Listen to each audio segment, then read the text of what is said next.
De hoy es referente a la técnica quirúrgica de la cirugía de la vesícula biliar. La cirugía de vesícula biliar es la colecistectomía. Por definición, es la extirpación quirúrgica de la vesícula biliar.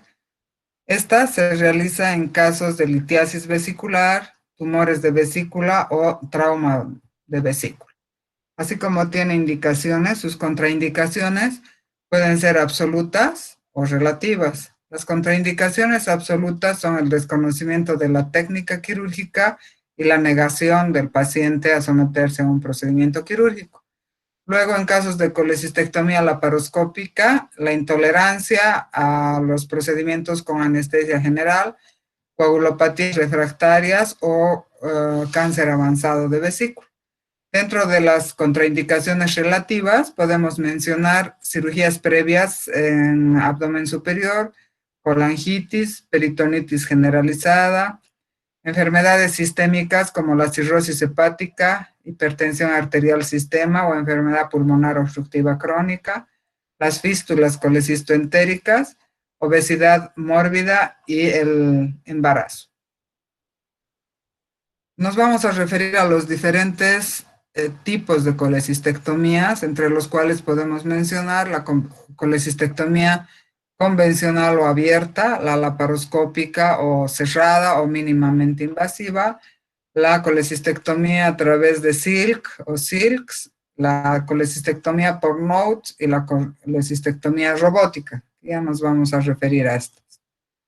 Empecemos por la más conocida y antigua, ¿no? Es la colecistectomía o cirugía convencional o abierta. Esta cada vez está menos indicada y se la realiza en casos de intensa inflamación de la vesícula o dificultad de las estructuras, inflamación de las estructuras adyacentes, imposibilidad de identificar la anatomía durante la colecistectomía laparoscópica, como ya dijimos, la intolerancia a la anestesia general y en algunas situaciones en las que se realizar una laparotomía y por ende extirpación de la vesícula. Cuando hablamos de colecistectomía abierta, el abordaje o las incisiones son varias, ¿no? Podemos hacer el abordaje a través de una incisión media supraumbilical, una incisión paramediana lateral derecha o una incisión subcostal o oblicua de Kocher. El abordaje quirúrgico, cuando se decide una laparotomía media, es cuando tenemos sospecha de otra patología concomitante a nivel abdominal o en pacientes muy delgados con este ángulo costofrénico muy cerrado. La incisión de Kocher, que por mucho es la más recomendada para procedimientos de colecistectomía abierta, también conocida como incisión oblicua o subcostal derecha. Esta nos brinda la exposición óptima de todo el hígado y de la vía biliar, aparte de la vesícula. Y permite su ampliación, ya sea hacia el otro lado, hacia izquierdo, en boca de horno, o en sentido distal, subcostal derecho. La incisión de Kocher, que como ya les dije es la de primera elección para una colecistectomía convencional, realiza una incisión cutánea más o menos de 10 a 15 centímetros de acuerdo al tipo, a la complexión anatómica de cada paciente. Y la diéresis de la pared se la va a hacer en forma rutinaria por planos. Se hace piel, tejido celular subcutáneo, se llega a la aponeurosis anterior o aponeurosis del recto y del oblicuo mayor. Estos se seccionan, se ligan o se coagulan con electrocauterio, cuidando de que se realice una hemostasia exhaustiva, porque de acuerdo a la musculatura del paciente, el sangrado puede ser mayor o menor en estos músculos. Una vez que llegamos a abrir el peritoneo, empezamos con los pasos iniciales del procedimiento en sí. El primero es la liberación o separación del ligamento hepatoduodenal, que se lo hace a través de electrocauterio. Una vez que tenemos abierto el ligamento, traccionamos la vesícula del fondo y del bacinete y en este momento realizamos la preparación del campo. ¿A qué llamamos preparación del campo? Esto lo vamos a realizar de acuerdo al tipo de técnica. Dentro de la colecistectomía abierta tenemos dos tipos de técnica, la técnica anterógrada y la técnica retrógrada. La técnica anterógrada es aquella que aborda la vesícula desde el cuello al fondo, como ven aquí. O sea, este es el cuello vesicular o bacinete y va del cuello al fondo. Por eso se llama anterógrada. Y la técnica retrógrada la aborda en forma inversa, del fondo al cuello. ¿Cuándo hacer estas técnicas? Esto es a preferencia del cirujano, pero como principios básicos, podemos decir que en la técnica anterógrada se debe primero realizar el aislamiento, la ligadura y la sección de la arteria cística. Cuando, cuando se decide hacer esta técnica, se tiene cierta dificultad para la identificación de los elementos anatómicos y hay menor sangrado en este procedimiento. Cuando vamos del fondo al cuello, tenemos que hacer el despegamiento de la vesícula del lecho vesicular sin antes ligar los elementos vasculares. Esto nos da ciertas ventajas en cuanto a poder identificar los elementos del hilio cuando el proceso es muy agudo, pero a la vez el despegamiento de la vesícula sin ligar estos elementos hace que este procedimiento sea con mayor sangrado y por otro lado, de que en caso de que haya cálculos muy pequeños, estos puedan migrar a la vía biliar.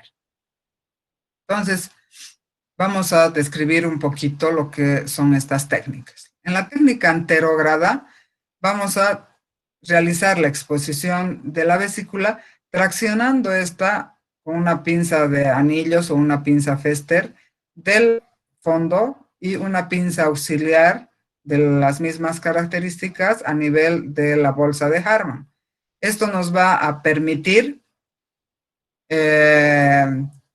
identificar mejor el triángulo de Calop. Nos vamos a ayudar de separadores que nos van a separar, como su nombre lo dice, las estructuras adyacentes. Aquí con el número 2, ustedes ven un separador que nos sirve para levantar la cara inferior del hígado. El número 3 es otro separador de Doyen de las mismas características que nos va a rechazar el estómago.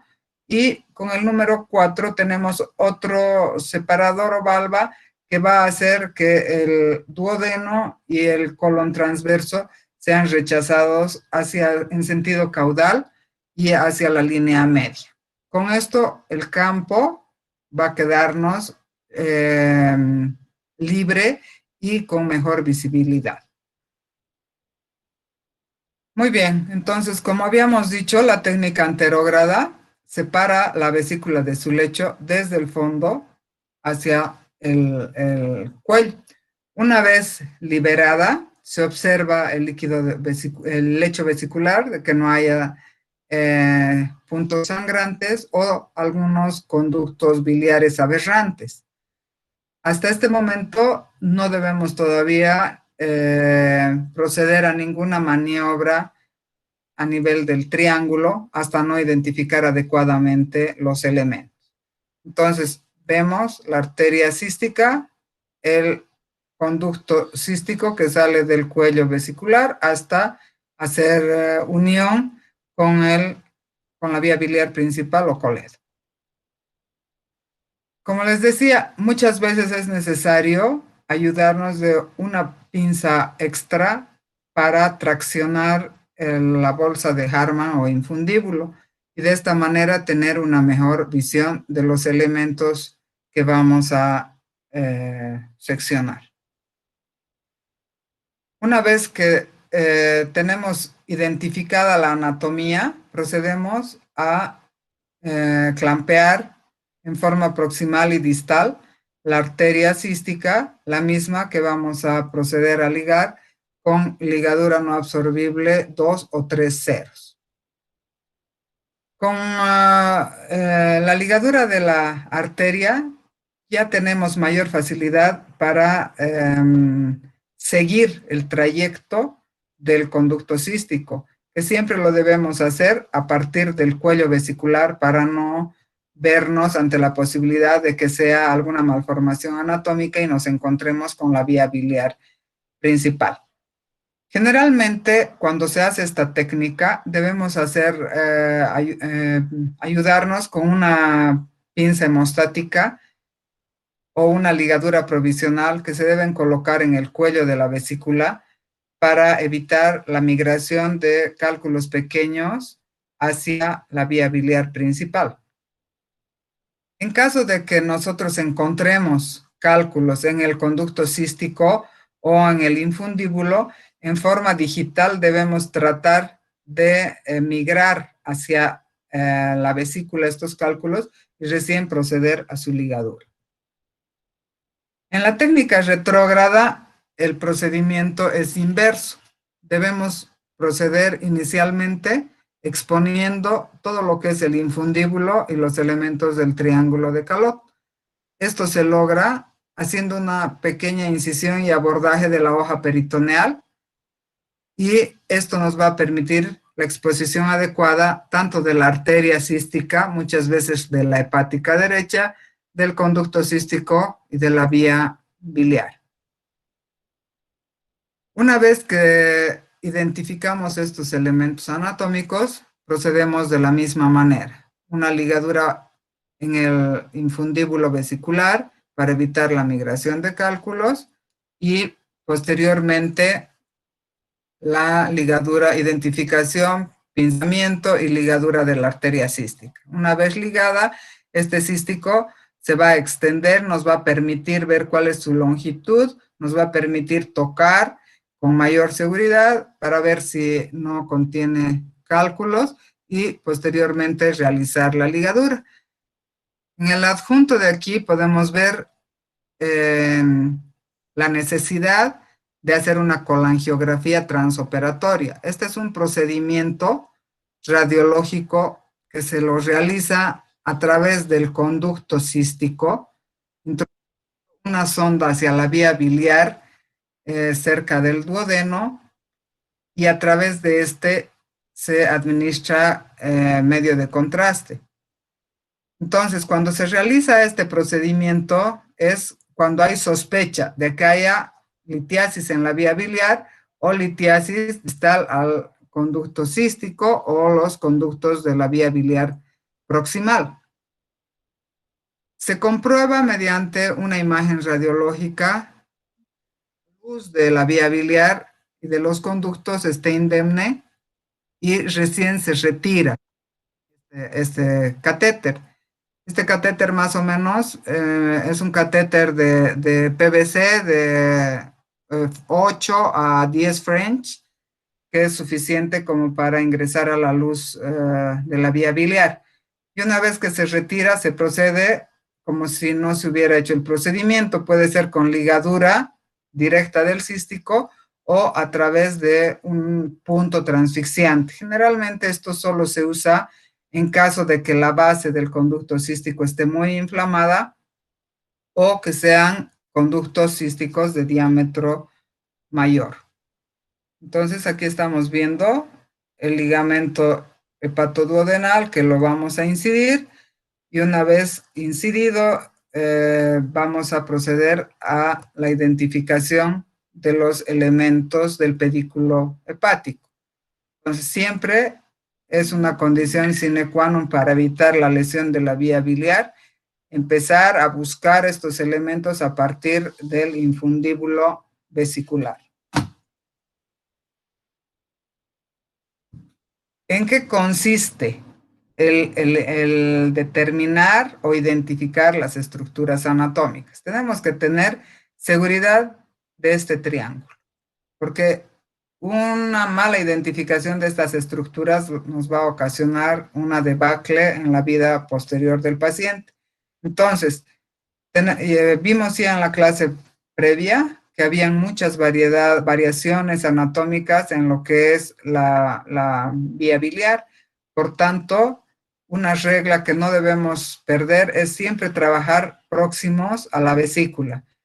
Esta es la forma de evitar que este conducto, que aparentemente es el cístico, no sea un conducto paralelo y que estemos ante la vía biliar principal, ¿no? Entonces aquí tenemos la vesícula traccionada del bacinete y aquí podemos determinar los elementos del triángulo de Calot, el conducto, la vía biliar principal, el cístico y la arteria.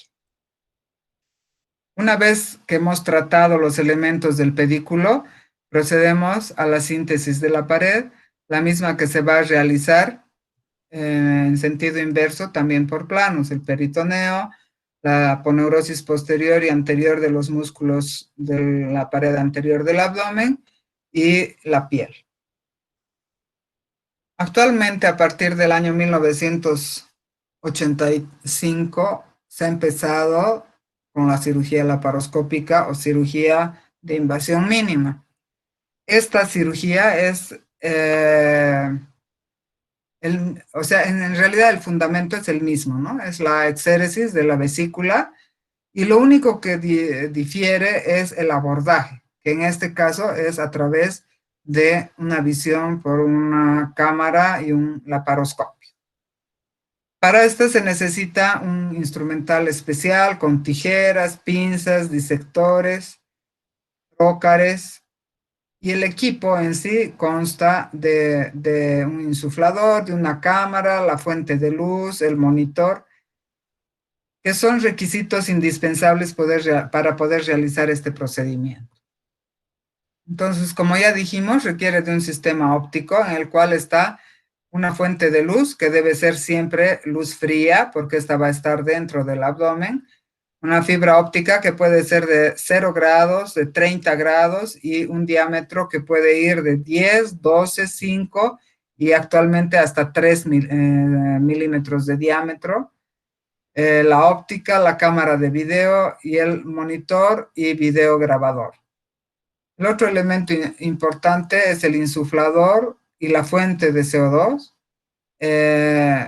El bisturí, que puede ser monopolar o bipolar, o actualmente que tenemos los bisturíes que a la vez son corte y coagulación, y los sistemas de irrigación y aspiración.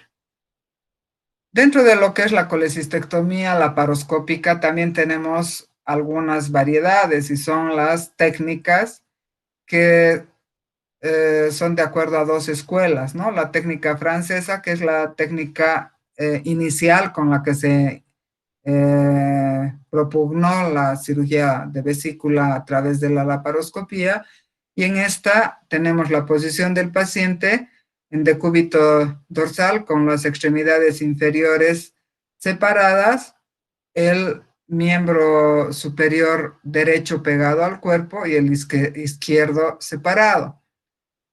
La colocación del equipo quirúrgico va a estar hacia los pies del paciente y los monitores van a estar hacia la cabeza. Entonces el cirujano trabaja en la posición francesa entre las piernas del paciente, la cámara, el primer ayudante y la instrumentadora. En la técnica americana, la única diferencia es la colocación o la posición de los miembros pélvicos, que a diferencia de la técnica francesa, estos están pegados. Y generalmente ambas extremidades superiores quedan pegadas al cuerpo, pero eso varía. Aquí en Bolivia utilizamos esta posición en la cual la extremidad izquierda queda separada. Bien, como ya dijimos, esta cirugía se la realiza a través de la introducción de estos tubos o trócares a través de los cuales vamos a introducir los instrumentos con los cuales vamos a realizar la cirugía. Entonces, estos trócares, de acuerdo a las escuelas, van a tener ciertos cambios en su posición. Por ejemplo, la técnica americana utiliza la óptica en el ombligo, un segundo trócar de trabajo en la región subsifoidea y estos dos, el tercero y el cuarto, que van a ir en la línea medio clavicular y en la línea axilar anterior. En la técnica francesa, el primero y el segundo trócar son iguales a nivel umbilical y subsifoideo. La diferencia está en el tercer y cuarto trócar, que se encuentran paramedianos y en el flanco derecho. ¿Cómo ingresamos a la cavidad abdominal? El ingreso a la cavidad abdominal también tiene ciertas características. Pueden ser a través de una técnica cerrada o una técnica abierta. La técnica cerrada se la realiza a través de una aguja llamada aguja de Verés, y esta se realiza en casos en los cuales el paciente no ha tenido cirugías previas y no hay cicatrices en el abdomen del ombligo hacia el abdomen superior. El trócar de Jasón es un trócar que tiene estas características. Tiene aquí una especie de globo y tiene dos aletas aquí, las cuales nos van a permitir hacer una fijación con material de sutura al momento de ingresar. Esta técnica abierta, ahorita les voy a explicar, se la realiza en pacientes en los cuales han habido ya antecedentes de cirugías previas y, como ven en esta figura, puede haber ya adherencias. Entonces, en realidad la técnica cerrada es a ciegas y esta técnica es a cielo abierto. Entonces, esta es la aguja de Verés, es una aguja normal. En la punta tiene este aditamento, que es como un doble cuchillo, que una vez que se atraviesa el peritoneo, este cuchillo reingresa y es un mecanismo como válvula de seguridad. La parte de arriba tiene una cámara donde vamos a depositar unos cc de solución fisiológica o agua destilada para realizar maniobras que nos permitan asegurarnos que la aguja ha ingresado a la cavidad abdominal. ¿Cómo se hace? El abordaje a través de la técnica cerrada. Como ven en esta figura, uno se va a valer de la ayuda de dos pinzas de campo o pinzas Backhaus. Va a realizar una pequeña incisión de aproximadamente 10 a 12 milímetros, que pueden ser transumbilical, subumbilical o supraumbilical. En general, el sitio de la incisión es periumbilical, y una vez abierta la piel, introduce en forma vertical o a 40 grados en sentido cefálico la aguja de Verés. Uno tiene que sentir un clic que corresponde a la aponeurosis o al RAFE medio, y una vez que ha pasado la aguja clic, suponemos que hemos atravesado el peritoneo y estamos dentro de la cavidad abdominal. En este momento tenemos que realizar estas pruebas. Entonces, ayudados de una jeringa con agua destilada o solución, introducimos el agua, y si no hay ninguna dificultad para el paso del agua, significa que la aguja ha sido correctamente introducida y estamos dentro de la cavidad. La otra forma de probar esto es aspirar para ver si no obtenemos rechazo, dificultad en la aspiración, porque tiene que ser suave, o en muchos casos cuando el abdomen está ocupado por líquido, obtenemos la salida de estos. Una vez que tenemos la seguridad de estar en la cavidad abdominal, nos llegamos al siguiente paso, que es la obtención del neumoperitoneo. Esta se hace a través de un gas, que es el CO2 o dióxido de carbono. El dióxido de carbono es un gas difusible, barato, incoloro, tiene buena tolerancia dentro del organismo, tiene pocos efectos colaterales cuando se utiliza en forma adecuada y es fácil de conseguir. El CO2 se va a introducir con un flujo bajo y que posteriormente, ayudados con un monitor para ver las constantes del paciente, puede subirse a un flujo alto o de mayor rapidez que llegue a tener una presión de 12 a 14 milímetros de mercurio. ¿Qué diferencia tenemos con la técnica abierta o el trocar de Jason? Como ya les dije, es un trocar especial. Aquí lo tienen. Y la única diferencia que tenemos es que vamos a hacer la incisión un poquito más grande, más o menos de 14 milímetros, y vamos a desinsertar en ambos lados el ombligo. Una vez desinsertado el ombligo, nuevamente nos vamos a ayudar de estas pinzas de Backaus o pinzas de campo que nos van a permitir separar adecuadamente las estructuras de la pared abdominal hasta llegar al RAFE. En este momento vamos a realizar una incisión más o menos de 12 milímetros que permita introducir el dedo índice para ver, pasado el peritoneo, si no hay adherencias alrededor de la incisión y con seguridad poder realizar la introducción del trocar y directamente realizar la conexión para obtener el neumoperitoneo.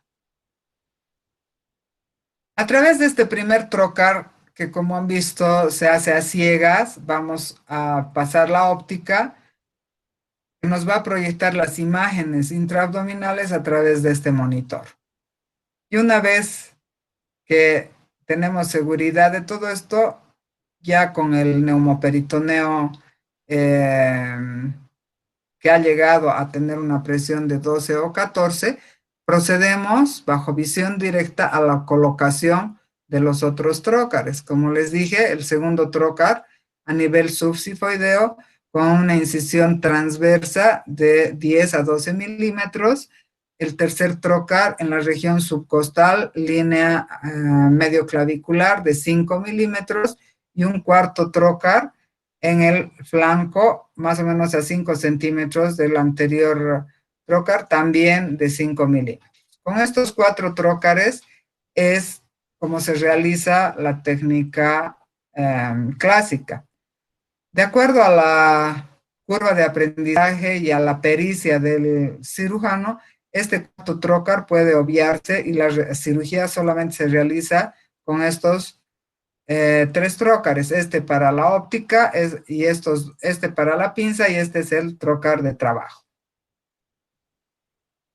Una vez que hemos realizado el ingreso de la óptica y los otros trócares, lo que corresponde es hacer una visión de todos los órganos intraabdominales para corroborar nuestro diagnóstico y descartar alguna otra patología no descrita o no sospechada, y procedemos en sí a lo que es la técnica propiamente dicha. El primer paso es asir el fondo de la vesícula con una pinza con cremallera, lo cual va a hacer que se separe la hoja peritoneal entre la vesícula y el duodeno, que es el ligamento hepatoduodenal, ¿no? Entonces aquí ven, ya está prensada, necesitamos ayuda de otra pinza para prensar el bacinete, que son los mismos pasos que se realizan en la cirugía abierta, y procedemos a la disección del pedículo. Entonces, generalmente vamos a ir del cuello al fondo en la cirugía laparoscópica y lo que hacemos es abrir la lámina peritoneal cerca del triángulo de Calot para identificar la arteria cística y el conducto cístico. Como hemos visto aquí, no llegamos a lo que es el triángulo colecisto-hepático en todos los casos, pero sí, con la tracción adecuada podemos ver en un caso no complejo adecuadamente los elementos del triángulo. Y aquí tenemos, entonces hemos abierto el peritoneo, identificamos el conducto cístico pelando en forma solamente por tracción, aproximadamente 1 centímetro de longitud, lo cual nos va a permitir hacer nuestras ligaduras sin tejido graso. Siempre hemos dicho que debemos partir del infundíbulo vesicular para no tener el peligro de estar jalando o que sea el colédoco el que estemos manipulando. Y detrás del cístico vamos a encontrar la arteria cística, que, bueno, por sus características anatómicas es más delgada. Vamos a buscar el latido de la hepática derecha, que no siempre se da la cística con una buena visión, y vamos a seguir su trayecto. Una vez que tenemos estos elementos, en la cirugía laparoscópica es obligatorio hacer este punto, que se llama visión crítica de seguridad de Strasberg. Esto está propuesto por el doctor Strasberg más o menos desde el año 90, y el objetivo de esto es hacer una colecistectomía segura. ¿Qué es la visión crítica de seguridad? Es ver por ambas caras, por la visión anterior y visión posterior, los elementos del triángulo de Calot: vesícula, cuello vesicular, conducto cístico, conducto colédoco y arteria cística. Entonces, para hacer esto, una vez que aparentemente en la visión anterior tenemos los elementos, pasamos por detrás una pinza, rotamos la vesícula y vemos si en forma posterior se mantiene esta estructura anatómica. Si todo está bien, recién podemos pasar a tratar en forma quirúrgica los elementos del bacinete, que como ven, tenemos el conducto cístico, en el cual vamos a dejar 2 ligaduras proximales y una distal, y en la arteria cística, que vamos a ligar 2 ligaduras proximales y una distal. Aquí tienen. Es en el recuadro.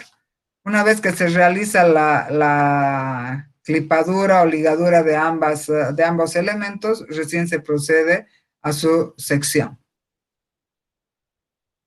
Al tener ya el triángulo con sus elementos bien tratados, vamos a continuar con la exéresis del lecho vesicular.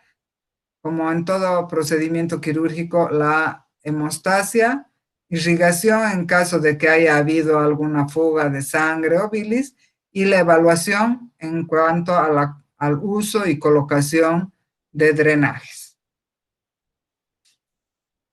La extracción de la vesícula se la realiza a través de la ayuda de una bolsa o endovac. Generalmente el endovac nos cuesta $10, y aquí en Bolivia utilizamos un dedo de guante o un preservativo femenino. Entonces, lo que se hace es el fondo de la vesícula que está prensado, se introduce en la bolsita y esta se exterioriza a través del trocar subsifoideo o del trocar umbilical. Se debe retirar la bolsa junto con el trocar y junto con la vesícula. No se sacan las piedritas primero y después recién se exterioriza. Se exterioriza todo hasta el ombligo, y se realiza después la síntesis de la pared abdominal, solamente haciendo un punto en la hoja anterior de la aponeurosis. Las otras técnicas que recientemente se han implementado son la colecistectomía a través del SILS y la colecistectomía a través de la técnica de Notes. ¿Qué son estas?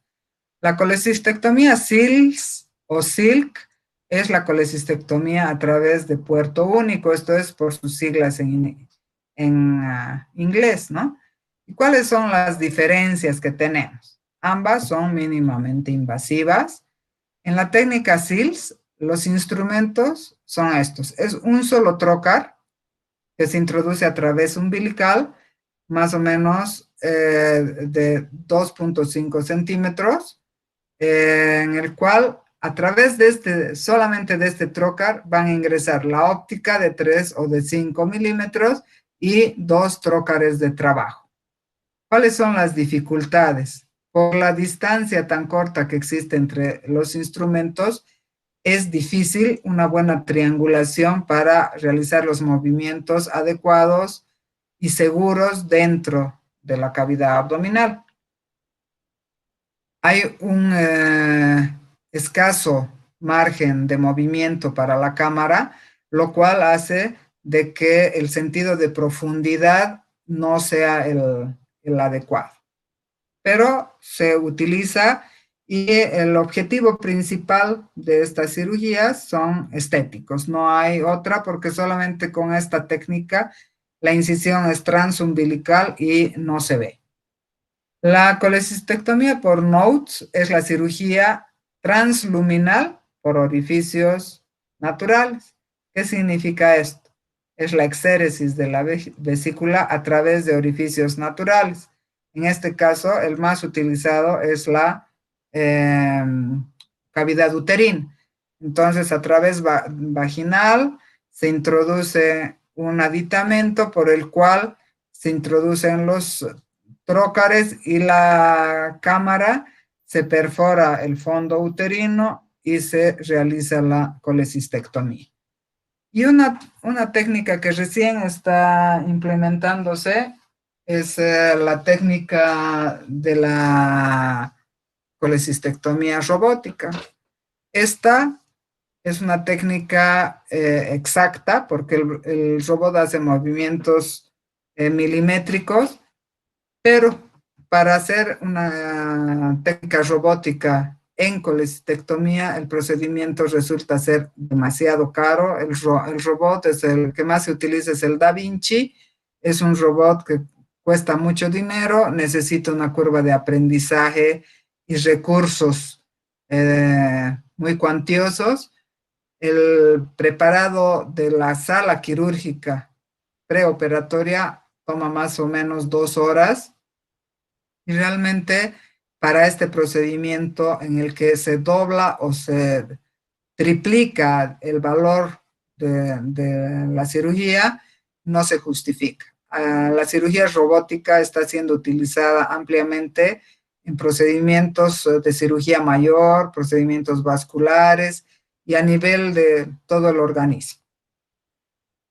Bien, las complicaciones de todas estas técnicas son la hemorragia, no es despreciable la lesión de los conductos biliares, la bilirraquia o fuga de bilis, cálculos retenidos, pancreatitis traumática, las infecciones de la herida y en las cirugías convencionales la hernia incisional.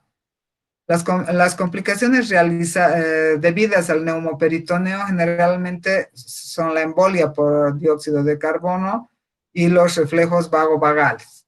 A nivel cardíaco, cuando el neumoperitoneo se instala en forma muy súbita o se excede la presión de 14 milímetros de mercurio, podemos tener alteraciones cardíacas como arritmias o acidosis hiperbárica.